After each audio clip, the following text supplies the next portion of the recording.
the long and the short of this video is that these are the best thing ever. Now, if you thought your days of using crayons were 20, 30, 40 years behind, however long since you were last in infant school or kindergarten, for those not in the UK, well, these have got me using crayons again, 100%. They are one of the most enjoyable, varied mediums I've had the pleasure of using. So what actually are these guys? Well, they are water-soluble wax pastels, oil pastels, essentially crayons. When you add water, when you layer them, that is where the magic happens. And I'm going to show you, firstly, a little bit of a tester with them, secondly, a full beautiful scene with them, and thirdly, something really quick, ink and crayon as a new way of sketching. Now, there's a few key things I think about when I'm using these, and that seem to give me a lot more fun and more, let's call it, impressive results when using them. The first, obviously, be loose. The second, which goes with looseness, is using plenty of water. Think in layers, so you're not trying to fill the page. Originally, you're going to build up your colours gradually, but you're not going to fill the entire page. Don't fill it, totally leave some of that white space, just like we do with our watercolours. And like all good sets of rules, these rules go full circle and they all sort of interlink together. But now let's get a bit more specific about the kind of techniques we might use. So we can see here, we can both draw lines with the different crayons, and we can also draw blocks of colour. So we can be thinking as we're using it, both in terms of line work, but also in terms of tone, in terms of value, in terms of colour. Now, when we start mixing those colours, interesting things start happening. Here, we're doing some dry blending. And if I'm honest, that is not where these excel. If you want to use pastels for dry processes, use some lovely oil pastels. However, as soon as we add a bit of water, look how the texture changes. Look how the colour moves. And look also how the colours blend together. This blue and pink have taken on a lovely, soft kind of lavender feel.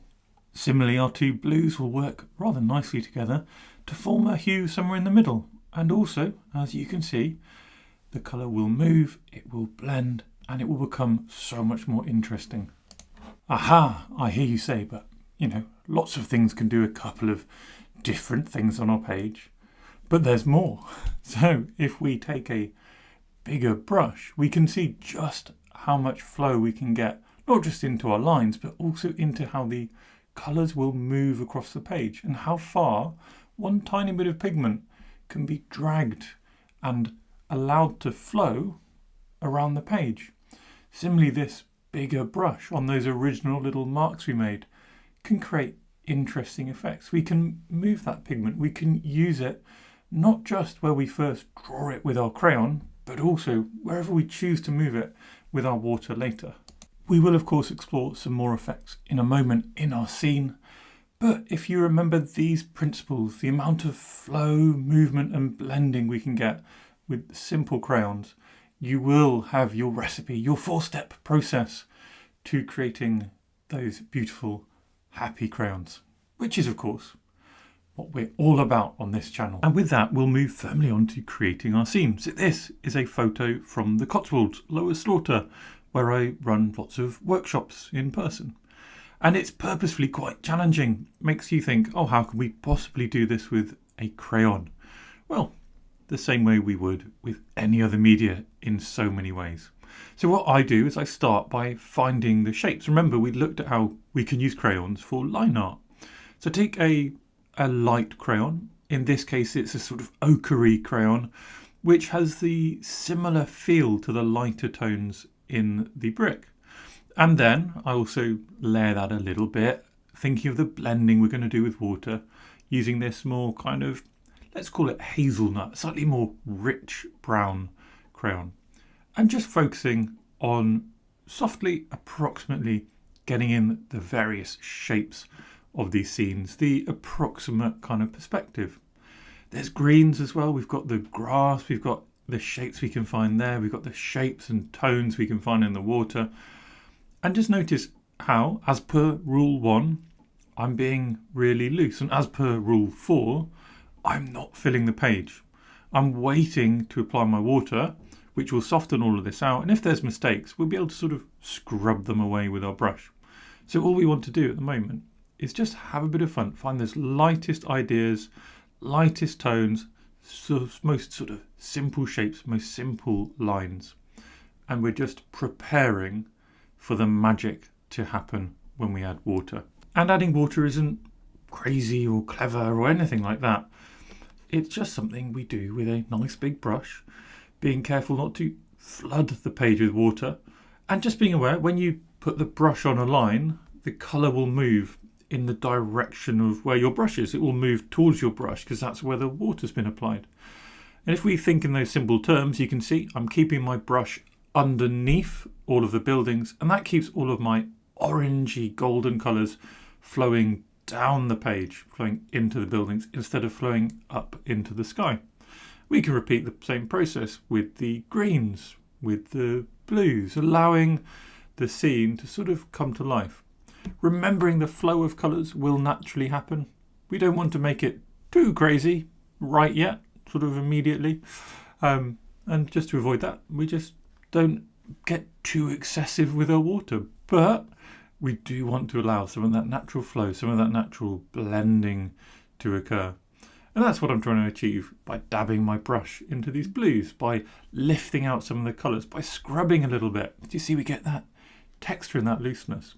And I don't have to put any more crayon in the sky just yet. I can actually just pick up that really rich blue from the river and use it straight into the sky. Remember, these are a really flexible, interesting medium. Don't think you just have to fill the whole page with dry crayon. Think of more creative watercolour-like ways that you can use these, and you probably will be able to use them in those ways. And finally, we move on to layering, which is the other rule, the one we haven't yet sort of mentioned in our scene. As I layer, I'm sort of picking out more specific features. I'm picking out darker tones, or I'm being more firm, laying down a bit more pigment with the same light tones I used earlier. Still focusing on the idea of shapes, still focusing on the ideas of blending, still not filling the scene. In fact, this time, although I'm being more firm, I'm going to apply the pigment to smaller areas of the page. And I'm just dotting around, picking out different elements, and also deciding what my scene needs. My scene isn't going to be a perfect replica of the photo, and I don't want it to be. So as we move further and further through the process, we need to think more and more, what does our painting need? Not just, how do I make my painting look like the photo? And that's where different marks, different textures, eliminating certain details and adding in new things might all become a very viable, sensible part of the process, which isn't just viable and sensible, but also makes it a heap more enjoyable. I'm spending quite a while here in the greens because I think they're really interesting, and a lot of that richness comes from the reflections, the murkiness of the water. Now, I've made the water very blue. I wanted it to reflect that sky, but it also definitely in our photo has a lot of reflections of the murkiness from the buildings, the overhanging trees and things like that. I'm just starting to bring that out. But then, don't spend too long on one thing. Keep moving around, keep dotting around your page. And I want to bring out some more details in the buildings. And we can see here, when I wash the page, look how few details remain. Just a couple of suggestions. And look as well how those colours have evolved and continue to flow as they dry. I'm bringing back that same kind of rich hazelnut tone, as I called it earlier. And I'm just using it for line art. I'm just using it to draw simple lines. You can actually sharpen these crayons like a normal pencil. Yes, you'll waste a little bit of pigment in a sense by doing that, but if it means that you're able to use your crayon more effectively, you're not wasting the pigment at all. You're actually just making more of the pigment useful to you. At least that's my way of looking at it. Having done a little bit of line art with my sharpened pencil, I can then add more tone. Again, focusing on where do I want the tone, not just where can I put it, where might it want it for the photo, but also where do I think my art needs it. One of my favourite things to do, and this comes with the looseness, the abstractedness, is to use these rather nice kind of purple tones within this selection of crayons to bring out some nice shadows. I just really like the feel of these purples, these lavenderish tones, and how they just feel like very soft and subtle shadows. There's also quite a fun array of greys, which are, along with the purples, not things I would normally use as shadows in watercolour, but I find them strangely effective and fun to use with these crayons. Again, just through experimenting, challenging my own assumptions about what the best process was, I discovered something I really enjoy doing. And I'd encourage you, if you want to join in, to do the same. Challenge my assumptions, challenge your own assumptions, and try different things. Remembering as well that we can move swiftly between little lines, little blocks of colour, and also remembering that we can add water at any stage to soften out details which have gone too far or don't feel right, and just to create a more impressionistic feel. Consider that some foreshadowing for what's coming in not too long. But before I add a bit more water to give the game away, I'm going to continue just blocking out little areas. We've got all these simple shapes. We can feel a suggestion of the detail coming back, but there also feels like an awful lot of light coming through. And actually, with a medium like this, we do have that opportunity to layer, to blend on this paper as well as with the water, and to just find interest through contrast between that light and dark. And the contrast is only going to come if you leave light, but also if you have darkness. And that's the gradual process that we're working towards. Like anything, like watercolours especially, like ink drawing, like any creative process, there's always a stage where you start to doubt yourself. You start to think, this has all gone wrong, it's all going terribly. And you've just got to remember, trust the process and work sensibly through it. Adding in a bit of white, again, not something I'd often do in watercolours, but you can see this white crayon is actually one of the shortest in my pack because I use it a lot.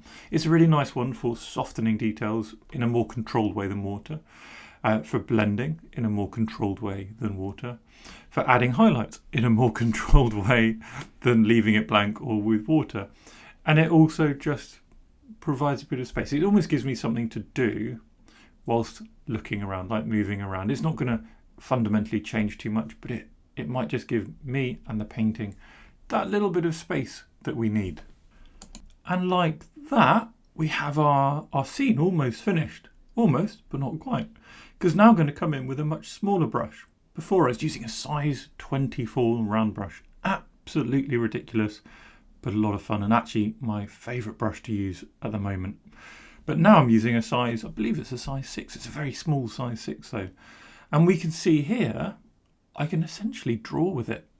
I can use it with just a little bit of water and a tissue to control the amount of water between little brush strokes. And then I can just nudge the pigment around. I can activate that pigment. So adding water activates it, makes it brighter and bolder. I can subtly move things. I can control the colours. We can see where there's white on the page here. I can move that white and make bigger areas. And I can just gently push my scene around, and hopefully you can just see these small changes give a sense of shadow in some place, give a sense of light in other places, real dark in other. They get rid of lines which are in slightly the wrong place. They move them, or perhaps they add new lines, little details for all of these windows as an example. And in doing that, the scene kind of just suddenly takes shape. That ugly phase, we've worked our way through it. The scary phase is gone. Remembering the flexibility, the blendability, the power of water. And actually, a few splashes here, a few splashes there. And I'm pretty much ready to call this scene complete. Now these colours are bold, they're vibrant, they're pastel-y in their feel.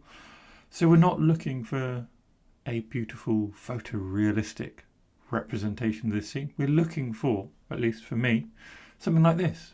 Interesting, happy, vibrant. It feels like the place, but it doesn't take itself too seriously. And that is what I think these pastels are absolutely amazing for.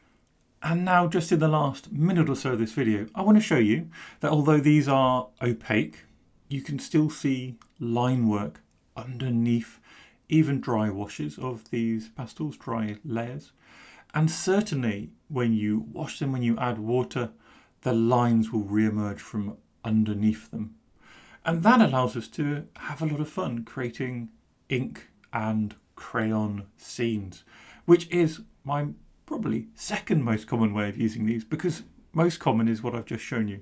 I like having a break from my pen and actually just using the crayons, doing something which feels very different. But here I can make two tiny little scenes on my page, and I can just add a few marks, not filling the page, remembering I'm going to add water, remembering to be loose and suggestive with the colours.